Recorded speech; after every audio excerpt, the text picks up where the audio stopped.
Bonjour et bienvenue à une autre vidéo, cinquième partie sur le module 1 des statistiques. J'espère que vous avez un petit café, un thé, de l'eau, quelque chose pour vous accompagner pendant que vous écoutez ce merveilleux vidéo sur les mathématiques.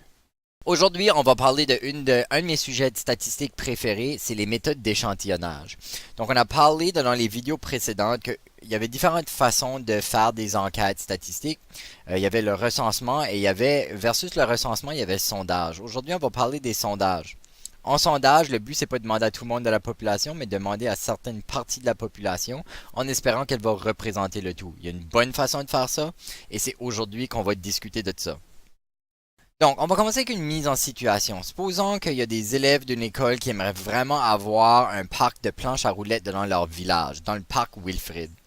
Et puis, ils ont décidé que pour essayer de convaincre les dirigeants municipaux, ils vont faire un sondage pour montrer qu'il y a beaucoup de gens qui veulent avoir ça dans la ville. Donc, ce qu'ils ont fait, c'est qu'ils ont demandé à 400 personnes, ils leur ont demandé, êtes-vous favorable à la construction d'une piste de planches à roulettes dans le parc Wilfrid? Et puis, excusez, dans le parc Wilfrid.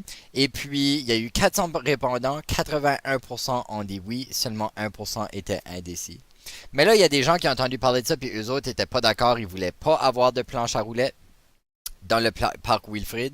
Et eux autres ont dit, wow, attends une minute, c'est pas vrai qu'on va avoir ça dans le parc. Fait qu'ils ont fait leur propre sondage pour montrer aux dirigeants municipaux, savez-vous quoi, c'est pas vrai que les gens veulent ça. Regardez notre sondage. Fait que les autres en demandent à 50 personnes, et puis il y a 52% du monde qui ont dit non, et 22% des gens qui étaient indécis.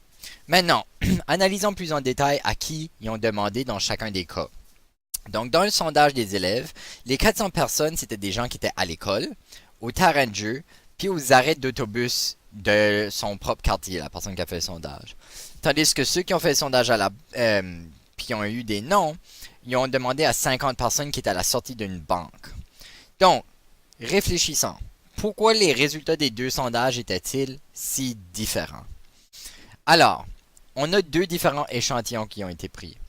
La première chose qu'on pourrait discuter, c'est il y a un échantillon qui a beaucoup plus de répondants que d'autres. Donc, tu as interrogé beaucoup plus de gens. Est-ce que ça veut dire que ton sondage est plus fiable? Donc, qu'est-ce que vous en pensez? Je vais vous laisser appuyer sur pause et réfléchir. Donc, généralement, c'est vrai que plus on a de gens dans l'échantillon, moins il y a de chances d'avoir d'erreurs. Donc, plus l'échantillon va bien représenter la population au complet. C'est pas toujours le cas, mais presque toujours oui. OK? Euh, Ensuite, deuxième question. Comment expliquerais-tu que dans le sondage du groupe qui s'oppose au projet, il y a tant de personnes qui sont indécises? Pourquoi pensez-vous que 22% des gens qui sortent d'une banque ne sauraient pas s'ils veulent avoir un parc de planches à roulettes ou pas, alors que 81% des gens qui sont à l'école et dans les terrains de jeu, eux autres, savent que oui ou savent que non?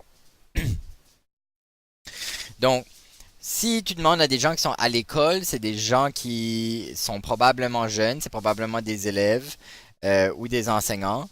Et puis des gens dans les terrains de jeu, c'est probablement aussi des jeunes et des parents. Et il y a des bonnes chances que ces gens-là se disent tous, oui, ça serait bien d'avoir un autre parc. Alors que les gens qui sortent de la banque, c'est tout probablement des adultes ou des vieillards. Parce que qui est-ce qui utilise des banques à cette heure, comme aller en ligne? Et puis ces gens-là probablement aiment pas l'idée de des planches à roulettes, puis des jeunes qui se promènent en planche à roulettes. OK? Donc, c'est probablement pour ça qu'il y a autant de gens qui sont pas d'accord. Mais pourquoi il y a autant de gens qui sont indécis? Ben, c'est probablement parce qu'il y a plein de gens à la banque qui sont là juste pour faire leurs transactions, ils sont là pour faire leurs affaires de banque, puis ils comprennent pas pourquoi ils se font poser des questions par rapport à un parc qui est même pas là. OK? Donc, c'est probablement une des raisons pourquoi aussi. Euh, donc, essayons de trouver 5 facteurs qui peuvent avoir influencé les réponses. Donc, on a déjà parlé de tout ça. Donc, comment on fait pour bien choisir un échantillon? Il y a en fait plusieurs différentes méthodes. Et le but des différentes méthodes, c'est d'essayer de réduire l'erreur qui serait due au hasard. Okay? L'erreur due au hasard, c'est l'idée que entre ton échantillon et ta population, il y a probablement une différence dans la réponse que tu obtiens. C'est-à-dire, si tu faisais un recensement et que tu demandais à tout le monde, ton score serait peut-être 10. Mais vu que tu as pris un échantillon, puis que l'échantillon n'est pas parfait, peut-être que ton score est 9. Ben, il y a une différence entre 9 et 10. Et cette différence-là, c'est ce qu'on appelle l'erreur due au hasard. On dit que c'est une erreur parce que l'échantillon n'a pas donné la vraie réponse que la population aurait donnée. Okay? Donc c'est pour ça qu'on appelle ça l'erreur et c'est dû au hasard. Maintenant, on est capable mathématiquement de prédire la grandeur que l'erreur va avoir et ça va dépendre de deux choses. Ça va dépendre de la méthode qu'on a utilisée pour choisir notre échantillon et de la taille de l'échantillon. Okay? Donc, on peut diminuer l'erreur en augmentant la taille de l'échantillon, mais le problème avec ça, c'est que ça va aussi augmenter les coûts du sondage. Donc, c'est pas toujours possible d'augmenter l'échantillon, même si ça réduirait l'erreur. Puis juste pour vous faire comprendre pourquoi est-ce que augmenter les... Ça, c'est mon chat. Juste pour vous faire comprendre pourquoi est-ce que augmenter l'échantillon réduit l'erreur, on peut le voir graphiquement. Donc, supposons que la population que je veux étudier, c'est tous les gens qui se retrouvent ici. Tout le monde qui est dans l'image. Si mon échantillon... Je ne veux pas poser des questions à tous ces gens-là. Il y a comme des milliers de gens. Ça prendrait beaucoup de temps. Okay? Donc, je vais juste poser un petit montant de personnes. Ben, leur opinion, je les ai choisis au hasard. J'ai dit, OK, j'étais au milieu. J'ai choisi ces gens-là au hasard parce qu'ils étaient au milieu. J'aurais pu faire mon cercle là, ou là, ou là, ou là. OK? Donc, au hasard. Ces gens-là, il y a une chance qu'ils représentent bien toute la population. Il n'y a pas l'air d'avoir tout le monde qui a un chandail blanc est dans ce coin-là, tout le monde qui a un chandail rouge est dans ce coin-là. Non, ils sont très dispersés. Puis il y a l'air d'avoir un mélange au milieu qui semble représenter tout le reste. On ne peut pas voir qu'il y a une différence avec les gens au milieu à comparer les autres. Donc, c'est probablement un échantillon qui représente bien la population. Sauf que, il y a des chances à cause du hasard, ça se peut que au hasard, les gens qui sont ici ont toutes la même opinion puis qu'elle est différente de la population au complet. Ça se peut au hasard que mon échantillon ne représente pas ma population. C'est quand même une assez grosse erreur possible. Parce qu'il y a beaucoup de population qui n'est pas dans mon échantillon. Maintenant, si je grossis l'échantillon puis que je décide de prendre tous ces gens-là, il y a encore la possibilité que mon échantillon ne va pas avoir la même opinion que la population. Mais parce que l'échantillon est plus gros, il représente une plus grosse partie de la population, puis c'est moins probable, c'est encore possible, mais c'est moins probable qu'il va y avoir une différence entre l'opinion de mon échantillon et l'opinion de ma population au complet. Et encore une fois, si je décide d'augmenter de nouveau, j'ai un gros échantillon où j'ai presque toute la population à l'intérieur. Ben là, l'erreur qui va être due au hasard va être très petite. Il y a moins de chances que je fasse une erreur. OK? Donc, plus l'échantillon est grand, moins il y a de chances d'erreur. Donc, plus mon échantillon va bien représenter ma population. OK, il est gris. Maintenant, ça c'est la taille de l'échantillon. On va parler des différentes méthodes pour choisir mon échantillon. Il existe deux différentes catégories. La première, c'est l'échantillonnage probabiliste. Ça, c'est lorsqu'on choisit notre échantillon en utilisant le hasard. C'est-à-dire, on ne planifie pas tout le monde qu'on choisit dans l'échantillon. On laisse le hasard décider. Et il y a plusieurs différents types d'échantillonnage probabiliste. Donc ça, c'est une grande catégorie. À l'intérieur, il y en a plusieurs petites. Les petites sont l'échantillonnage aléatoire simple. Ça, c'est une des méthodes d'échantillonnage les plus puissantes pour avoir des données qui ont le moins d'erreurs. Okay? C'est souvent le plus coûteux, ça peut être le plus coûteux, mais c'est souvent ça qui va nous donner les meilleures données en termes de représenter la population. Le concept est simple. L'échantillonnage aléatoire simple, c'est que tu mets tout le monde de la population dans un chapeau, puis tu choisis au hasard le nombre de personnes que tu veux dans ton échantillon. Donc, tout le monde dans l'échantillon a la même probabilité, tout le monde dans la population a la même probabilité de faire partie de ton échantillon. Donc, c'est pas que tu as été sur une rue et tu as choisi du monde qui était là, parce que là, les gens qui n'étaient pas sur la rue avaient pas la chance d'être choisi, c'était pas ta population au complet. Si ta population au complet, c'est tous les Canadiens, ben, il faut que tu aies les noms de tous les Canadiens dans ton chapeau, puis quand tu choisis ton échantillon. Ça, c'est aléatoire simple. Ensuite, on a l'échantillonnage en grappe. L'échantillonnage en grappe, c'est ce qu'on fait lorsque c'est évident que la population peut être divisée en sous-populations qui sont toutes égales une à l'autre. Par exemple, si je veux tester la qualité de ma production de, je sais pas moi, je fais des barres de chocolat, ok? Puis, chaque barre de chocolat est placée dans une boîte pour la livraison. Puis, dans la boîte, il est censé avoir 100 barres de chocolat, puis j'ai fait 1000 boîtes, ok?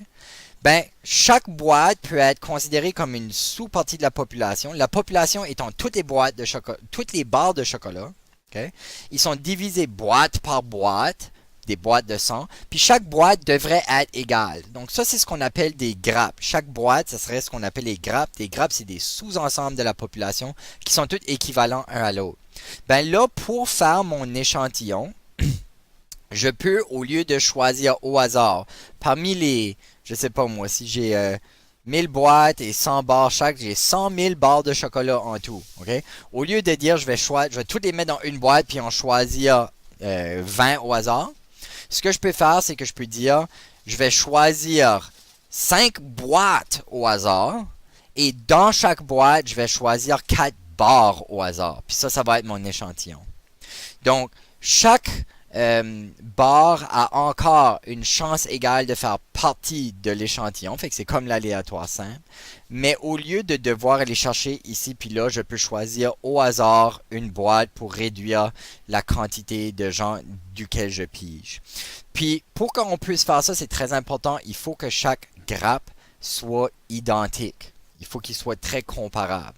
Si on ne pourrait pas faire ça, par exemple, si on veut étudier la population de l'école, puis on dit, ah ben, il y a deux groupes, il y a les gars et les filles. Ben, les gars et les filles, il y a des bonnes chances qu'ils ne vont pas se ressembler statistiquement dans leur opinion. So, je peux pas dire ça, c'est deux grappes, puis je vais dire, ah ben, je vais choisir les gars, puis je vais choisir 10 gars à l'intérieur de ce grappe-là. Puis c'est tout. Non, faut que tu aies les deux. Dans le cas des gars et des filles, ce qu'on va faire, c'est la troisième méthode, qui est l'échantillonnage stratifié. Dans l'échantillonnage stratifié, c'est évident qu'on est capable de faire des sous-ensembles de la population, mais ces sous-ensembles-là sont différentes. Il y a quelque chose qui fait en sorte qu'ils ne sont pas pareils. Mais à l'intérieur de la... Puis ces sous-ensembles-là, on les appelle des strates. So, les strates sont pas pareilles, mais à l'intérieur de la strate, les gens sont pas mal tous pareils. So, pour l'exemple que j'utilisais tantôt de les gars et les filles dans une école, les gars, c'est pas pareil que les filles, mais les gars, en général, ont les mêmes intérêts, puis les filles, en général, ont les mêmes intérêts. Puis là, c'est sûr, je généralise, là, mais c'est juste pour faire passer le concept. Donc, là, j'ai deux différentes strates qui sont très différentes une de l'autre, mais à l'intérieur, ils sont très homogènes. Alors là, ce que je peux faire comme échantillonnage, pour choisir mon échantillon, je peux choisir une partie de la première strate et une partie de la deuxième strate. Mais ce qui est important, c'est que je choisis la même quantité dans chaque et surtout, je dois choisir de chaque strate. OK. Il y a aussi l'échantillonnage systématique. L'échantillonnage systématique, ça c'est ce que je fais lorsque mes données sont déjà dans un ordre logique. Par exemple, je suis en train de faire une recherche puis je veux appeler les gens et puis je garde dans le livre de téléphone, un livre de téléphone pour ceux qui ne savent pas parce qu'ils sont nés après 1990, c'est un livre qui livrait aux portes où il y a le nom et le numéro de téléphone à la maison de tout le monde dans la ville. OK? Donc, il y a un livre avec le nom des numéros de téléphone puis là-dedans les gens sont en ordre alphabétique. Donc, vu qu'ils sont tous en ordre alphabétique, ce que je peux faire, c'est que je peux me dire, ben, je veux le 10e de la population. Ce qu'on va faire, c'est qu'on va donner un numéro à chaque personne dans le bottin téléphonique. Et ça va être 1, 2, 3, 4, 5, 6, 7, 8, 9, 10. 1, 2, 3, 4, 5, 6, 7, 8, 9, 10. 1, 2, 3, 4, 5, 6, 7, 8, 9, 10. 1, 2, 3, 4, 5, 6, 7, 8, 9, 10, etc. Puis on choisit au hasard, en roulant un dé par exemple, lequel des numéros qu'on va prendre. On va prendre tous les deux. OK, tout le monde qui est numéro 2, on les appelle. Ça, c'est l'échantillonnage systématique. Donc, c'est une façon, encore une fois, de choisir au hasard les gens. OK. La deuxième grande catégorie d'échantillonnage, c'est l'échantillonnage non probabiliste. C'est-à-dire que dans ce cas ici, on ne choisit pas nos participants au hasard. On a des critères très spécifiques. C'est toi que je choisis, puis je te choisis à cause de ceci. C'est pas le hasard qui m'a dit. OK? La première, c'est l'échantillonnage par quota. Ça, c'est quand on fait une recherche, puis on dit, j'ai besoin de 10 gars, puis j'ai besoin de 10 filles. Puis, c'est pas important que ça soit choisi au hasard. Tant et aussi longtemps que j'ai 10 gars, puis j'ai 10 filles, je suis correct. Si c'est les 10 premiers gars que j'ai rencontrés dans la classe, ou c'est mes 10 amis gars, c'est correct. Ça n'a pas besoin d'être au hasard. C'est ça que j'ai choisi. Sur l'échantillonnage par quota, elle a l'avantage d'être facile à faire. Parce que je peux utiliser les gens qui sont proches de moi. Fait c'est facile d'aller les trouver puis de les convaincre. Mais elle a le désavantage de ne pas être aussi bonne ne donne pas des bonnes données. Ça donne plus d'erreurs en l'échantillon et la population. Puis c'est vrai de tous les échantillonnages non probabilistes. L'autre, c'est l'échantillonnage auto-sélectionné. Ça, c'est lorsque je choisis les participants en fonction de qu'est-ce qui m'adonne. Fait que je peux décider, mon échantillon, ça va être les premières personnes que je rencontre dans la rue. Fait que je vais dans la rue, puis je m'assure d'avoir 50 personnes. OK, parfait, good. Ou ça peut être par base de volontaire. Je mets une affiche dans le corridor, puis j'ai tout le monde qui veut m'aider avec mes stats. S'il vous plaît, venir me voir. Puis je prends les 50 premières personnes qui viennent me voir. Fait que ça n'a pas été choisi au hasard. Qui vient, ça a été fait par ce qui était facile. Donc encore une fois, le problème, c'est ça donne pas des données qui sont... ça donne pas des échantillons qui représentent bien la population. Donc ça, c'est les méthodes d'échantillonnage. On va arrêter la vidéo ici. Dans la prochaine vidéo, on va parler de la taille de l'échantillon puis les différentes choses qu'on a besoin de faire pour s'assurer que c'est une bonne taille. Merci d'avoir écouté et au revoir.